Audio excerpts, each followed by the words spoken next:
आज द हिंदू में news I, why bulldozer threaten due process. This is pure polity, constitution, governance concept and UPSC love these. The point of discussion are going to be rule of law, natural justice, article 21.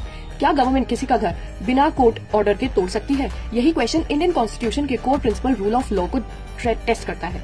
Due process of law. Due process of law का मतलब है state किसी citizen की life, liberty या property को बिना legal procedure follow किए affect नहीं कर सकता. Article 21 life and personal liberty. Police power is not equals to unlimited power. Article 21 कहता है procedure must be just, fair and reasonable. What is rule of law? It's a concept given by A.V. Dicey. It says law is above government, equality before law and no arbitrary action. मतलब punishment सिर्फ court decide करेगा, executive नहीं. अब issue क्या है? Bulldozer demolition. Government कहती है illegal construction remove होना चाहिए, लेकिन कोर्ट का कंसर्न है कलेक्टिव पनिशमेंट और इंस्टेंट जस्टिस. अगर बिना नोटिस और हियरिंग के डिमोलिशन हो तो प्रिजम्पशन ऑफ गिल्ट हो जाता है. Natural justice. What is the principle of natural justice then? It has two rules. Audi alteram partem. Hear the other side with a proper notice plus hearing, and the other one is nemo judex in quasi so.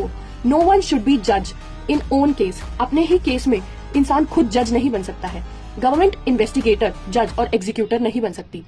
अब यहाँ important concept आता है, right to property जो है अब वो fundamental right नहीं बल्कि लीगल राइट हो गया है अंडर आर्टिकल 300A. प्रॉपर्टी ले सकते हैं but only by authority of law.